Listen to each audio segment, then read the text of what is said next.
All right, it's Tuesday, which means it's Legal Tuesday. And in studio, doing the Lord's work, it is pro bono. He is indeed a advocate to the High Court of this, our Republic of Kenya. He's on his LLM working on his PhD, and this guy is going places, by the way. Partner at the law firm of Ngugi Buru Advocates. It is Advocate Eliud Ngugi Esquire, my brother from another mother. Welcome to the studio, my friend Wakili. Hold on, there it is.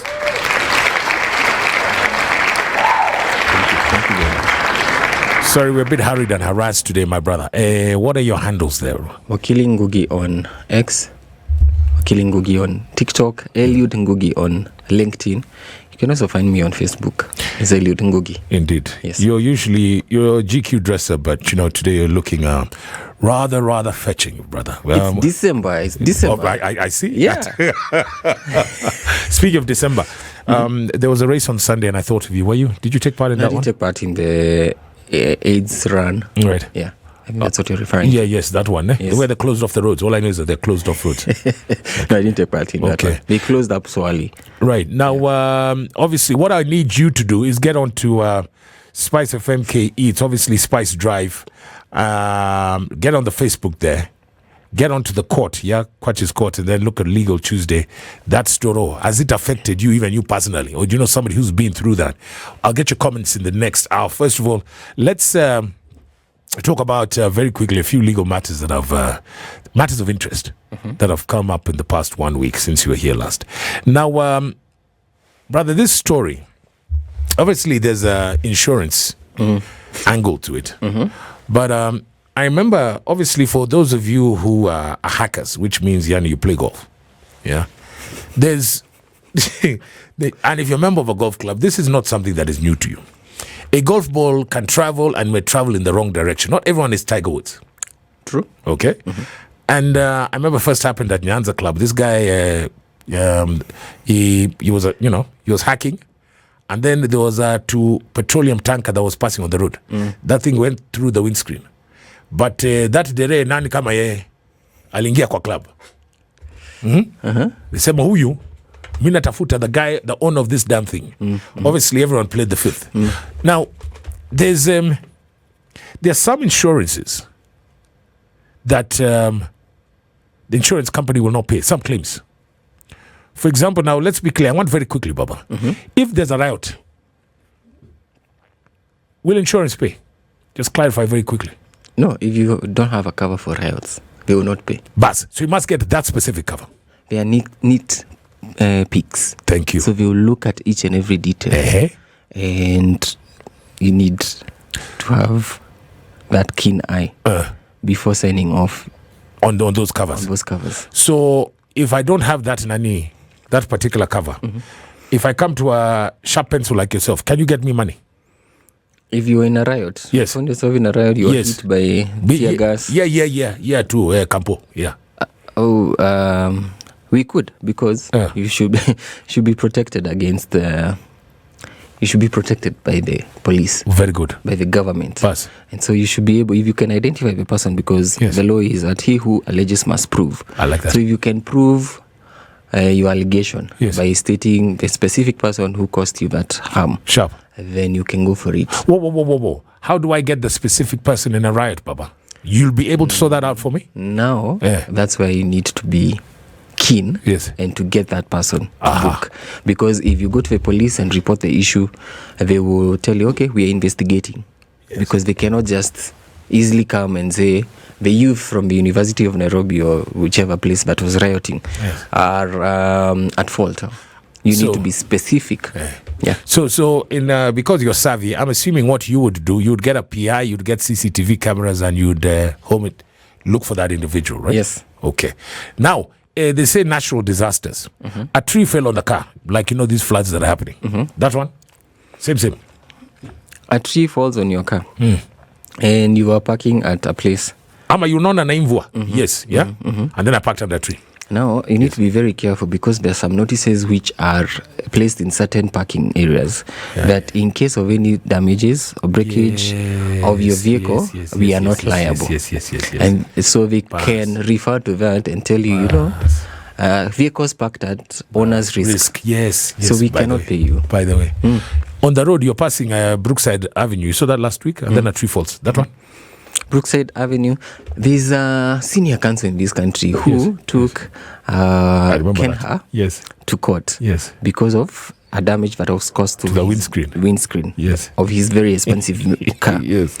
And so he alleged that there was a liability or negligence by the institution called Kenha. Right. And he was paid, I think, 700,000. Yeah, 700 Gs. So if a tree falls on you, you see, the Kenya Highway authority has a responsibility to make sure that you are safe on the road. Okay. You can go to court and quote that authority of the senior counsel because he was paid. He set a precedent. He set a precedent that you should also be paid for such damages. Very good one. Does that also include when the car is going? When the car is moving? Yeah, no, floods.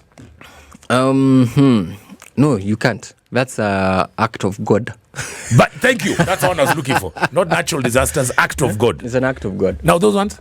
Those ones, no. Yeah, in contract law, it's very difficult for you to... It's actually a way to escape where there is an incident that is out of control by any human being. But that provision comes in and saves the institution. But so if there are floods and your car has been carried by the floods... Yes.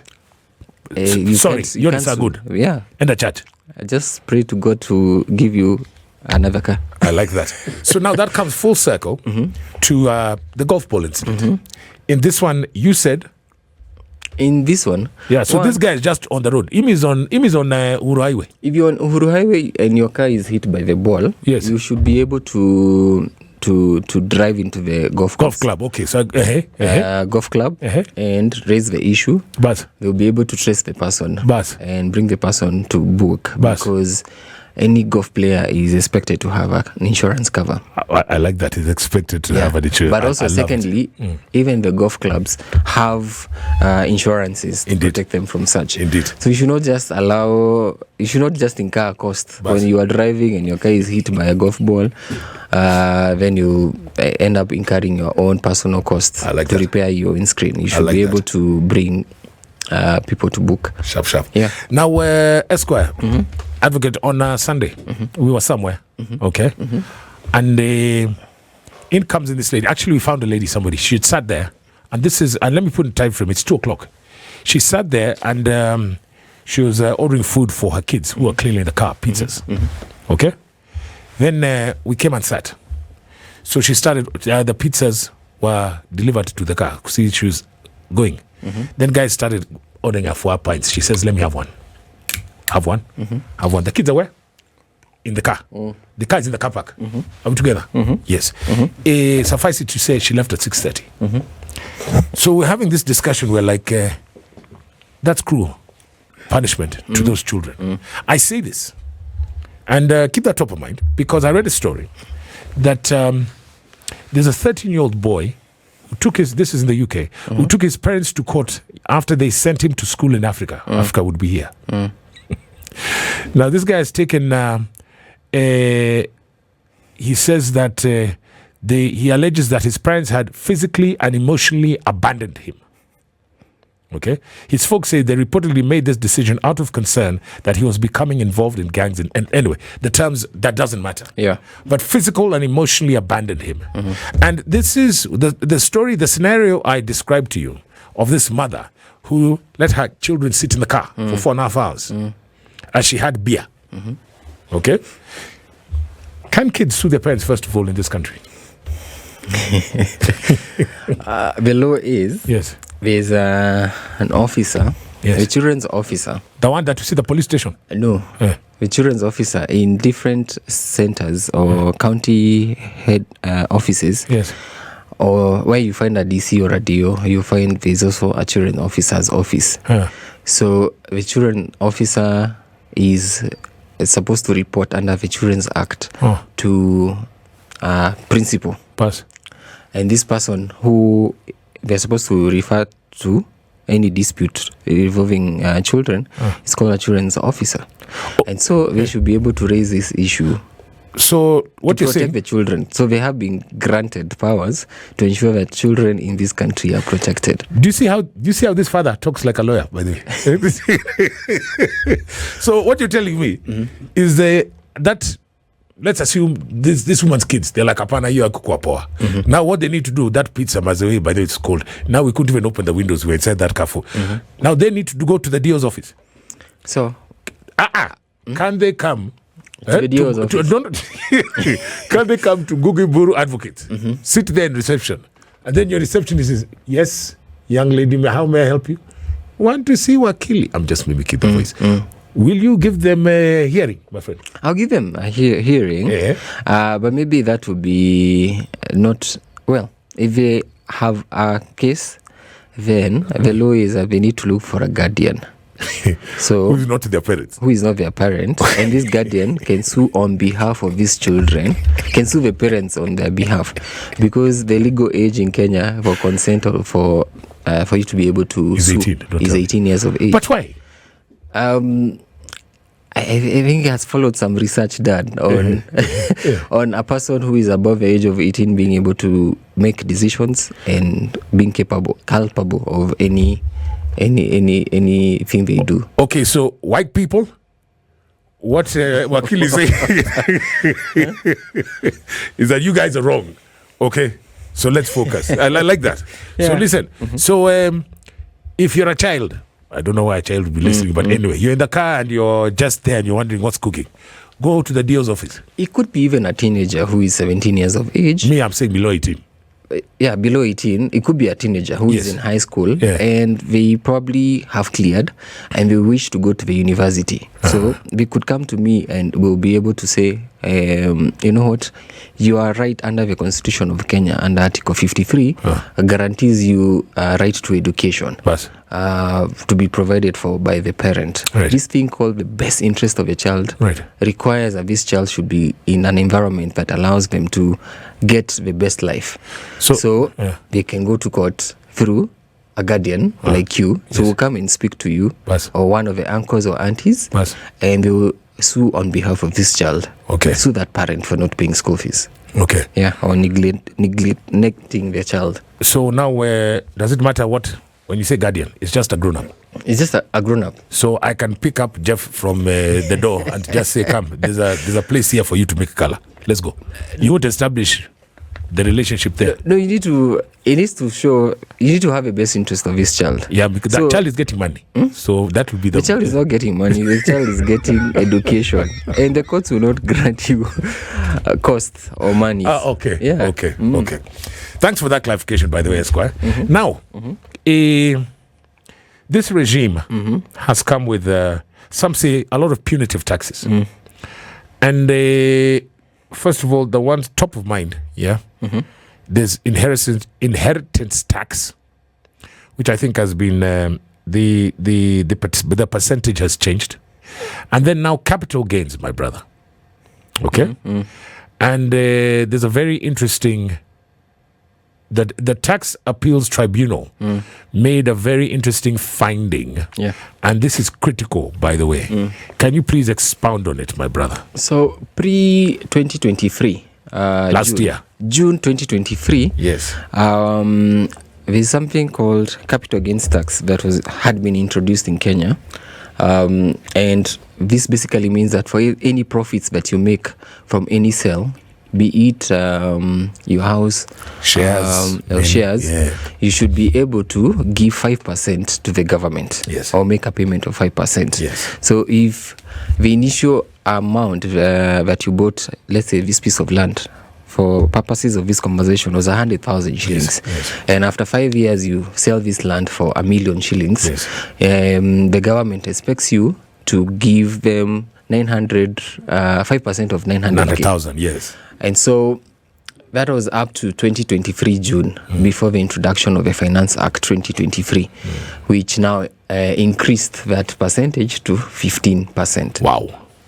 And so if today you sell any property, and this is also based on the Supreme Court decision, I think a few weeks ago, that said that there is no issue with the Finance Act 2023. Wow. So if you sell any property today or buy any shares and you make some margins, or even fix your money in a bank where you make some interest in it, the government comes in and says, okay, 15%. And there has been no clarity on, do you pay at the beginning of the transaction or at the end? And this is what happened last week, where the court made a decision that in case they had actually someone was unhappy with a demand notice sent to them by KRA, and they went seeking for a clarification, because when they did the transaction, it was at 5%. 2020. It was at 5%, and now over time KRA is coming and making demands and saying, hey, you owe us some more money. So now the tax tribunal has made this clarification and said that the payment should be done at the end of the transaction, not at the beginning of the transaction. So KRA were right? They were not right. They were not right, because the transaction started before 2023. So this person had already cleared their CGT. But so KRA want that 15%, not now 5. It's 2023, and they are looking at the books and they say, this transaction, we still want more money from you, because you already sold this property. So what is your final piece of advice on that one to people who are, in terms of capital gains, you pay it at the... No, you just pay it at the end of a transaction. So for example, if I am here selling land to you, the process of selling land takes around 90 days.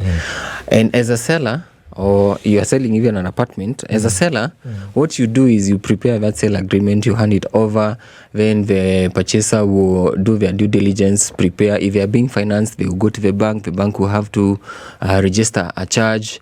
And at the point of the completion, which is when the money now passes hands and you get the full purchase price, is where you are supposed to pay your CGT, capital gains tax, not at the beginning. Brilliant.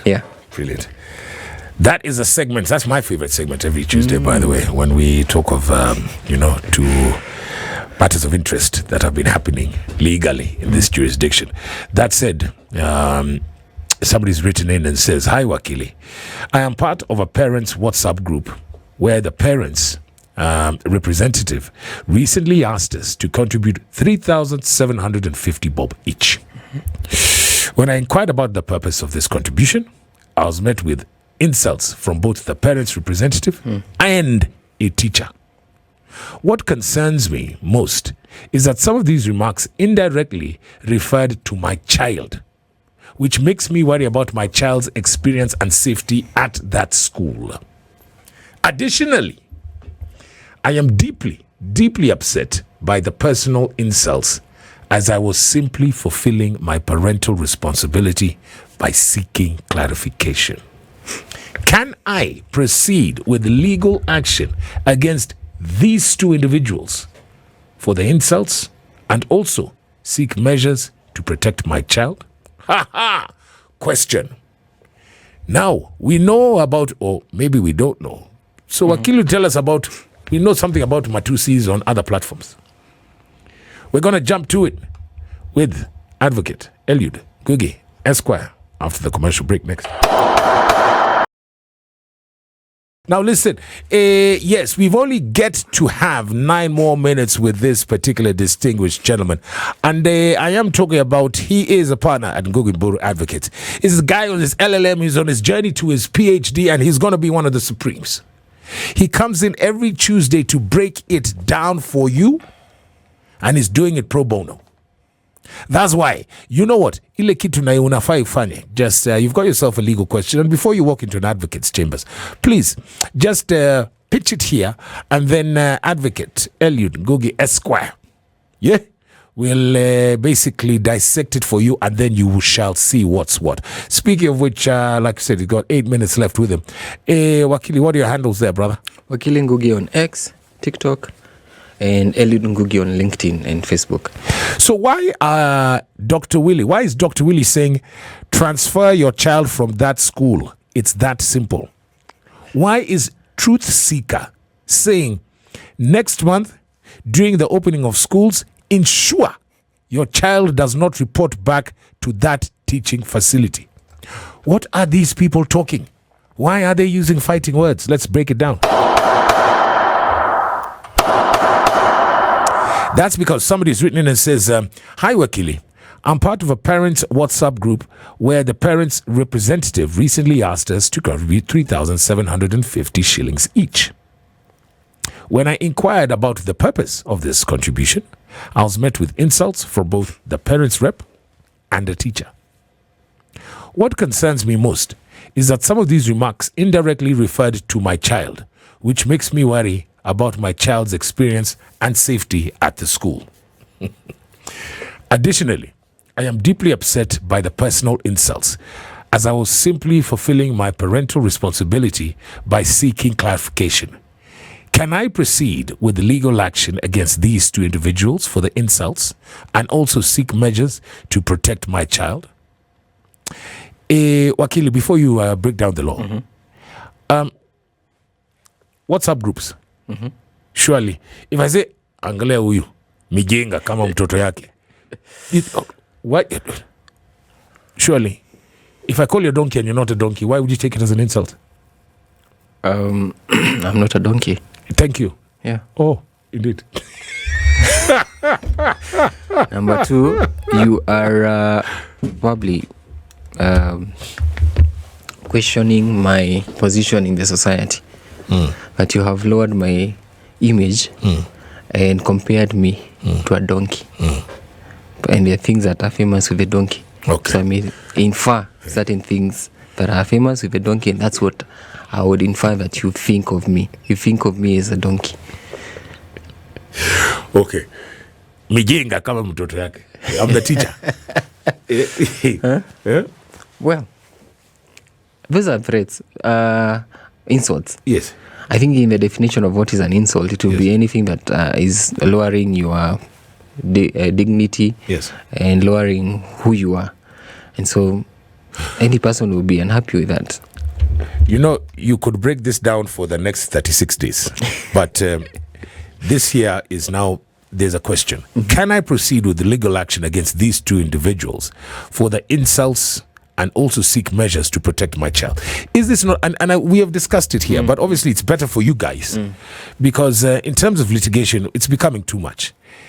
Can we litigate in a scenario like this? First of all, let's go to the law. What does it say? So the law, there's a law on defamation, where anything that will be said of you, either in writing or in speech, amounts to defamation. That's what defamation basically is. Anything that goes against your dignity or words which are used against you. Yes. And so in that regard, if that's what the law is, there have many precedents and many cases that have gone to court, even involving politicians where they have been taken to court because of calling each other names. And the courts have ruled, or even the media writing untrue stories about people. And they have gone to court and they have been fined millions of shillings. No, our legal departments are very busy. Yes. So much money that now you can use that precedent and say, hey, I am this person of this society. I am known as, for example, I am known as a doctor, that I have gone to school, I've spent time, I do a good job. But now, whatever they are claiming has lowered my view, and I use my image and what my skills and my reputation to make a living. And therefore, I've lost, for example, clients because they can no longer come to me because now they think that I am a mtapeli. I'm a fake person. I don't deliver etc. And so there's already a law on that. You can seek justice. Yeah. And do we have examples where people have tried to seek justice from spaces? Yes. Glad you have asked me that because just recently there was a decision that was rendered by 3 judges of the Court of Appeal in Nairobi on 22nd of November 2024. Justice PG Kiage. You mean last month? Yes. Okay. Just a week ago. Yes. Justice Gashoka and Achode, yes, Lydia, yes, Justice, yes. And in this decision, someone from a famous park, yes, or rather residents, yes, along Mombasa Road, indeed, had been felt that they had been defamed, right, in their WhatsApp group. Uh-huh. And what they had simply done is they had gone to court and gotten an injunction to stop some construction of a playground. And the members of the WhatsApp group were very angry, so they started indirectly yes, saying things about this individual house owner, yes, homeowner, yes, that why would they rush to court instead of talking to us, yes, and other words right, that were written on that group. Right.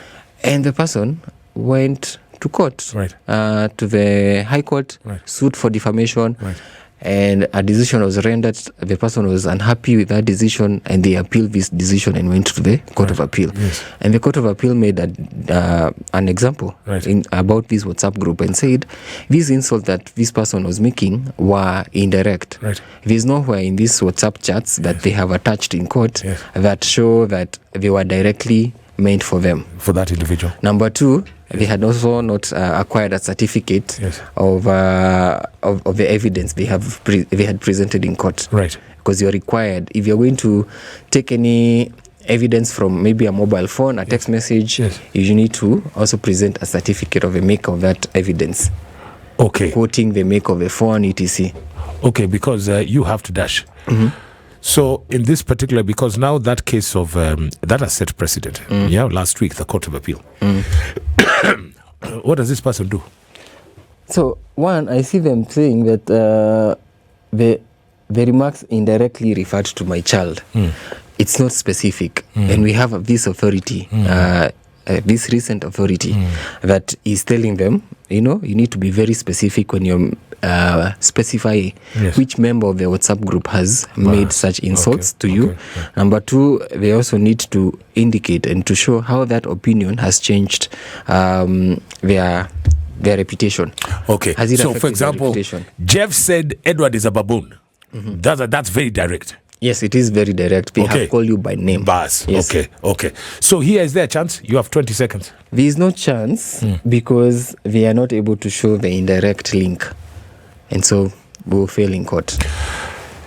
Eliud Ngugi, Esquire Wakili, thank you. We've got nothing but love for you. See you next week, brother. Thanks for coming through.